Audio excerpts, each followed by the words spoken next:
नमस्कार किसान भाई बहनों, आप सभी का स्वागत है आपके अपने कृषि दर्शन कार्यक्रम में।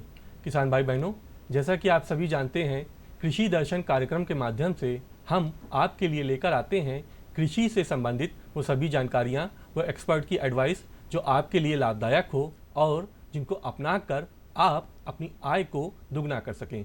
तो किसान भाई बहनों, आज के हमारे कार्यक्रम का विषय है अमरूद के उद्यान में फसल सुरक्षा, और इस विषय पर विस्तार से जानकारी देने के लिए आज हमारे साथ स्टूडियो में मौजूद हैं डॉक्टर योगेंद्र कुमार सिंह जी। आप एसोसिएट प्रोफेसर हैं प्लांट पैथोलॉजी, चंद्रभानु गुप्ता कृषि महाविद्यालय, पक्षी का तालाब, लखनऊ में। सर, आपका बहुत स्वागत है हमारे आज के कार्यक्रम में। धन्यवाद। किसान भाई बहनों, अमरूद एक हमारा ऐसे आता है फल है जो एक गरीब जो आता है, एक आम आदमी है, वो भी अफोर्ड कर सकता है क्योंकि ये बहुत महंगा नहीं होता है। उसके बावजूद इसमें इतने ज़्यादा न्यूट्रिशियस वैल्यूज़ होती हैं और इतना इसमें पोषण होता है कि हमारे शरीर के लिए ये बहुत ही लाभकारी है। तो इसके बारे में आज हम चर्चा करेंगे डॉक्टर योगेंद्र सर से। सर, सबसे पहले हमें बताएं कि किसान भाई जो इस वक्त फसल ले रहे हैं अमरूद की, तो इस वक्त किस अवस्था में हमारी फसल है, ताकि वो जो है अच्छी जो है फसल तैयार हो, उसके लिए उन किसान भाई को क्या करना चाहिए? बिल्कुल, देखो इस समय बरसात का मौसम चल रहा है। अमरूद की फसल दो तरीके से, एक जाड़े में और इधर बरसात में, दो मौसम में फल प्राप्त होते हैं। लेकिन इसके साथ साथ में किसान भाइयों को ये भी ध्यान देने की ज़रूरत है कि हमारे यहाँ अमरूद की जो रोपाई की जाती है इसी जुलाई से लेकर के सितंबर के महीने तक, जब बरसात होती है तब करते हैं। जो किसान भाई अपना उद्यान लगाना चाह रहे हैं उनके लिए एक जानकारी ये है कि जैसे अमरूद को अलग अलग प्रजातियों के अनुसार 8x8 मीटर की दूरी पर लगाते हैं। इसमें पहले गड्ढा खोद करके और उसके बाद रोपाई करें। रोपाई के समय जो मिट्टी निकलती है उस मिट्टी में 50 से 60 ग्राम नीम की खली अगर मिला देते हैं तो इसमें दीमक है, दूसरी मृदा जनित जो बीमारियां हैं जो जड़ सन रोग उत्पन्न कर देती हैं, उनसे जो है निजात मिल जाती है। और दूसरा, एक ये भी सावधानी रखनी चाहिए कि हमारा उद्यान ऐसे स्थान पर हो जहाँ पर जल भराव न होता हो, अर्थात ऊंचा हो। अगर जल भराव होता है सितंबर के महीने में, उसका निकास उचित रूप में होना चाहिए। जी सर, आपसे जानना चाहेंगे कि हमारी अमरूद की फसल में जो प्रमुख रोग लगते हैं वो कौन से होते हैं और उसके बचाव के लिए हमारे किसान भाइयों को क्या उपाय करने चाहिए? बिल्कुल किसान भाइयों, अमरूद की फसल जैसा आप अभी बताया गया कि पोषक तत्व की दृष्टिकोण से, औषधि दृष्टिकोण से काफ़ी महत्वपूर्ण होती है, इसलिए काफ़ी लोकप्रिय है और सभी लोग इसकी मांग पूरे वर्ष भर जो है रहती है बाज़ार में, और किसानों को अच्छा मूल्य भी प्राप्त हो जाता है। वो मूल्य तभी प्राप्त होगा जो उसमें रोग बीमारियां लगती हैं, कीट लगते हैं, उनका हम सही समय पर पहचान कर लें और उनका नियंत्रण कर लें, तो अच्छी गुणवत्ता का उत्पादन हमें प्राप्त होगा और निश्चित तौर से हमारी आमदनी दोगुनी हो सकती है। इसमें मुख्य रूप से जो अमरूद में बीमारियां लगती हैं उसमें उकठा है, एंथ्रेक्नोज है, सूटी मोल्ड है, डाई बैक है, निमेटोड डिसीज होती हैं। कुछ इसमें इंसेक्ट भी लगते हैं जो हमारी कृषि फसलों को नुकसान करते हैं। उसमें वाइट फ्लाई है, फल मक्खी है, बोरर हैं और सूटी मोल्ड है। इस तरीके से कई हमारी वायरल जनित बीमारियां हैं, जीवाणु जनित बीमारियां हैं, निमेटोड जनित बीमारियां हैं जो हमारी कृषि फसलों को नुकसान पहुंचाती हैं। जी सर, जैसे कि आपने अभी बताया कि उकठा रोग के बारे में, तो हम इसके बारे में जानने चाहेंगे कि ये किस प्रकार से जो है रोग जो है हमारी फसल को बर्बाद करता है और इसका बचाव के क्या तरीके हैं? बिल्कुल सही आपने पूछा। ये एक बहुत बड़ी विनाशकारी बीमारी है। आप अगर इलाहाबाद क्षेत्र में भ्रमण करें तो वहाँ देखेंगे हजारों हेक्टेयर क्षेत्र में जो उद्यान लगे हुए थे 2 से 3 साल के अंदर सब सूख गए इसी उकठा या विल्ट बीमारी की वजह से। और ये काफ़ी विनाशकारी रोग है जो मृदा जनित कवक के द्वारा फैलने वाला रोग होता है। लक्षण के आधार पर इसको हम 2 भागों में बांट सकते हैं। एक पार्शियली विल्टिंग होती है, एक फुल या कंप्लीट विल्टिंग होती है। विल्टिंग का मतलब होता है कि पौधे का अचानक सूख कर मर जाना। इस रोग में भी सारी पत्तियां अचानक से पीली पड़ती हैं, नीचे की तरफ झुक जाती हैं, सूख जाती हैं और पत्तियां सारी गिर जाती हैं। तत्पश्चात टहनियाँ हैं, उसकी शाखाएं हैं, तना है, सूख जाता है। यदि इस प्रभावित पौधे की जड़ को खुरपी से खोद करके देखें तो जो पतली रूटलेट्स होती हैं, जड़ वाहिकाएँ कहते हैं, उनको चीरा लगा करके देखें तो उसमें काली धारी दिखाई पड़ती है जो इस रोग का मुख्य लक्षण है।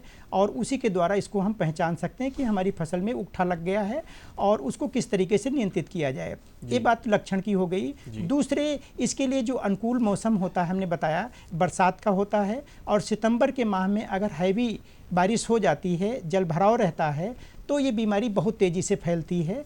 इसलिए हमने पहले भी बताया था, इसके प्रबंधन के लिए सबसे पहले जो हमारी अनुकूलतम दशाएं हैं उनका अगर हम प्रबंधन कर लेते हैं तो उचित तौर से कम खर्चे पर इसका हम मैनेजमेंट कर सकते हैं। तो सस्य क्रियाओं में सबसे पहले हमें देखेंगे कि हमारा उद्यान ऊंचाई पर हो, जल भराव न होता हो, ऐसा चयन करें। और इत्तेफाक से अगर निचला हिस्सा है जहाँ पर हमको उद्यान का रोपण करना है तो जल निकास की उचित व्यवस्था हो कि उसको आसानी से हम निकाल सकें जी। तो रोग इसमें कम लगेगा। इसके साथ साथ में जैसे भी बताया कि रोपाई अगर हमने कर दिया है और रोपाई करने के बाद में हमारी फसल में रोग फैल रहा है तो इसको 3-4 भागों में हम लोग बांट सकते हैं। सस्य क्रियाओं में एक होता है कि 200 गेज की जो पॉलीथीन ट्रांसपेरेंट हो उसको गर्मी के दिनों में अगर बिछा देते हैं तो इसमें हानिकारक ये जो फफूंद है ये मर जाती है और इसका कम खर्चे पर प्रबंधन हो जाता है। इसके साथ साथ में 6 किलोग्राम नीम की खली और 2 किलोग्राम चूना या जिप्सन मिले प्रति पेड़ के हिसाब से इसकी जो कैनोपी होता है, क्षेत्र होता है पेड़ का, उसमें फैला दें और हल्की गुड़ाई कर देते हैं तो नियंत्रित हो जाता। इसके अलावा आजकल कुछ बोटेनिकल पेस्टिसाइड हैं जिनका कोई साइड इफ़ेक्ट नहीं होता है, जैसे नीम की खली हो गया, नीम की पत्तियां हैं, शरीफा की पत्तियां हैं, यूकेलिप्टिस की पत्तियां हैं, धतूरा की पत्तियां हैं। इनको अगर 2 से 3 किलोग्राम प्रति पेड़ के हिसाब से हम डाल दें और इसमें जुताई गुड़ाई करके सड़ाव होता रहता तो ये हानिकारक जो फफूंद है ये पनप नहीं पाता है, इसकी ग्रोथ को हम नियंत्रित कर सकते हैं। इसके अलावा बायो एजेंट कुछ हैं जैसे ट्राइकोडर्मा है, स्यूडोमोनास है। इन कवकनाशियों को हम ले करके बाज़ार में मिलते हैं, कृषि रक्षा इकाई पर भी मिलते हैं। ये 50 से 60 ग्राम बायो एजेंट जैविक होता है और इसको 10 से 12 किलोग्राम गोबर की खाद में मिला करके इसका बुरकाव कर दें तो इस तरीके से हम इसको पूर्ण रूप से नियंत्रित कर सकते हैं। जी सर, आपसे जानना चाहेंगे कि एंथ्राकीनोज जो है रोग होता है वो भी हमारी फसलों को बहुत नुकसान पहुंचाता है, तो ये किस प्रकार से नुकसान पहुंचाता है और इसके बचाव के क्या तरीके होने चाहिए? जी किसान भाइयों, इसको गांव की भाषा में या क्षेत्रीय भाषा में श्याम वर्ण भी कहते हैं क्योंकि इसके धब्बे जो बनते हैं फलों पर, पत्तियों पर, दोनों जगह पर पाए जाते हैं। और फलों पर भी 2 तरीके से हम बांट सकते हैं। एक तो हमारी जब फसल लगी होती है, पौधे पर फल लगा है, उस समय इन्फेक्शन करता है। दूसरा, फल को तोड़ करके हम जब ट्रांसपोर्ट के लिए भेजते हैं या डिब्बाबंदी करके मार्केटिंग के लिए रख लेते हैं तो पोस्ट हार्वेस्ट मैनेजमेंट के रूप में भी ये रोग पाया जाता है। तो 3 तरीके से इसका फैलता है। पहला लक्षण जो पत्तियों पर होता है, मैं बताना चाहूँगा कि जो नई पत्तियां होती हैं ज़्यादा रोगग्राही होती हैं, उन पत्तियों पर छोटे सरसों के दाने से लेकर मटर के दाने तक के धब्बे बनते हैं और ये धब्बे संख्या में बढ़ करके और आकार में बढ़ करके पूरी पत्ती को ढक लेते हैं। तो पत्ती भी जो है निक्रोटिक हो करके मर जाती है और नीचे गिर जाती है, इसलिए प्रकाश संश्लेषण कम होता है। और इस समय अगर पुष्पन हो रहा है तो पुष्प भी कमज़ोर होकर के पीले पड़ करके गिरने लगते हैं, फल भी हमारे जो है कमज़ोर हो जाते हैं। जो फल बनते भी हैं, चूँकि संक्रमण हमारा पत्ती से शुरू हुआ था, पत्ती से नए जो फल बन रहे हैं, ग्रोइंग फल हैं, उन पर भी धब्बे बन जाते हैं छोटे छोटे और कभी कभी देखें तो इसमें गड्ढे के रूप में भी दिखाई पड़ता है। और ये लेटेंट इन्फेक्शन के रूप में जो कच्चा फल होता है, अनराइप्ड फ्रूट है, उस पर रहता है और इसको तोड़ने के बाद में जब हम डिब्बाबंदी करके बाहर भेज देते हैं तो ये फल हमारा सड़ जाता है और इसका जो पल्प गूदा होता है उस पर बदबूदार तरल द्रव भी बहने लगता है और बदबू भी इस फल से आती रहती, तो गुणवत्ता हमारी खराब हो जाती है। जी इससे निजात पाने के लिए ज़्यादातर ये देखा गया, जैसे अभी हमने पहले भी चर्चा की थी कि 8x8 मीटर की दूरी पर पौधे से पौधे की दूरी 8 मीटर और लाइन से लाइन की दूरी 8 मीटर उपयुक्त होती रखना चाहिए। इसमें कुछ किसान भाई इंटरक्रॉपिंग के रूप में दूरी कम कर देते हैं तो उसकी कैनोपी पौधे की जो है कम हो जाती है और सघन बागवानी हो जाती है, वायु का संचार कम होता है, प्रकाश भी कम होता है। उन दशाओं में ये रोग ज़्यादा फैलता है। तो ऐसी हालत में करना चाहिए कि समय समय पर हम प्रूनिंग करते रहें, जो हमारी टूटी फूटी शाखाएं हैं उनको समय समय पर काट दें और जो हमारे सड़े गले फल हैं उनको इकट्ठा करके गड्ढा खोद करके मिट्टी में दबा दें कि जिससे इस फफूंद का जो ये भी एक ग्लियोक्लेडियम फफूंद के कारण होती है तो इसका प्रसारण न होने पाए, तो दूसरे स्वस्थ पौधों में संक्रमण नहीं होगा। और यदि ये बीमारी उसके बावजूद भी नहीं रुकती है तो कॉपर ऑक्सीक्लोराइड की 3 ग्राम फफूंदीनाशक की मात्रा 1 लीटर पानी में मिला करके 15 दिन के अंतराल पर कुल 2 छिड़काव अगर कर दें तो पूरी फसल में हम पूर्ण रूप से इसका नियंत्रण पा सकते हैं। जी सर, आपसे काली फफूंदी जो एक प्रकार की बीमारी है जो हमारी फसल को नुकसान पहुंचाती है, इसके बारे में जानना चाहेंगे कि किस प्रकार से यह नुकसान करती है और इसके बचाव किस प्रकार से हमारे किसान भाई को करना चाहिए। साथियों, ये काली फफूंद या सूटी मोल्ड जो बीमारी होती है दिसंबर जनवरी में जैसे बरसात खत्म होती है बहुत ज़्यादा मिलता है। अमरूद के साथ साथ में कुछ किसान भाई क्या करते हैं, आम के बीच बीच में इंटर क्रॉपिंग के रूप में भी फसल ले लेते हैं, और इसमें भी ये बीमारी वहाँ पर होती जहाँ पर पौध हमारी सघन हो गई हो और उसमें नमी की मात्रा ज़्यादा होती है, प्रकाश नहीं पहुँचता है, तो इसमें रस चूसने वाले कीट जैसे मिलीबग है, माहू, एफिड है, ये मैंगो हापर है या ट्री हापर कहते हैं, ये जब ज़्यादा पनपने लगते हैं तो इनके द्वारा जो विष्ठा छूटती है उस विष्ठा पर ये फफूंद जम जाती है जो काली पपड़ी के रूप में पूरी पत्ती पर फैल जाती है। और उस समय जो जाड़े के दिनों में हमारे फल होते हैं, क्योंकि फसल भी हमारी मार्च अप्रैल तक चलती है, तो फलों पर भी ये काली फफूंद फैल जाती है, गुणवत्ता उनकी खराब होती। जो छोटे नए विकसित फल होते हैं वो रस चूस लेती है फफूंद, तो वो ड्रॉप कर जाते हैं प्रीमेच्योर, और उससे उपज हमारी कम प्राप्त हो पाती है। इससे बचाव करने के लिए किसान भाइयों सबसे सस्ता और सबसे उपयुक्त है कि घुलनशील गंधक 2 ग्राम मात्रा 1 लीटर पानी में मिला करके छिड़काव कर दें, तो एक ही स्प्रे में ये फफूंद जो है नियंत्रित हो जाती है। जी, फल छेदक जो कीट होता है उसके बारे में जानकारी चाहेंगे कि किस प्रकार से हमारी फसल को नुकसान करता है। बिल्कुल सही पूछा आपने। जैसे मटर के दाने के बराबर फल होता है और ये कीट जो है लगना शुरू कर देता है, और जब तक फल पूर्ण विकसित नहीं हो जाता है उस समय तक नुकसान पहुंचाता है, और जब परिपक्वता अवस्था में, पकने की अवस्था में होता है तो इसका संक्रमण सबसे कम होता है। लेकिन शुरुआती दौर पर इसका संक्रमण इतना तेज़ी से होता है कि करीब 20% से अधिक फसल जो है हमारी अगर समय से नियंत्रण नहीं किया गया तो नुकसान हो जाती है।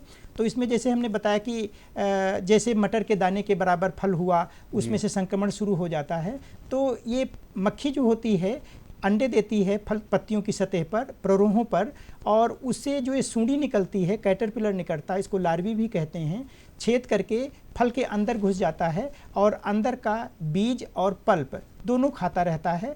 तो इसलिए खा करके फल खोखला हो जाता है और कैविटी बन जाती है। ऐसे फलों को अगर काट करके देखें तो काले रंग के दिखाई पड़ते हैं, ऊपर से भी फल की सतह काली पड़ जाती है, प्रीमेच्योर ये ड्रॉप कर जाते हैं, गिर जाते हैं, तो उपज भी जैसे हमने बताया काफ़ी प्रभावित होती है।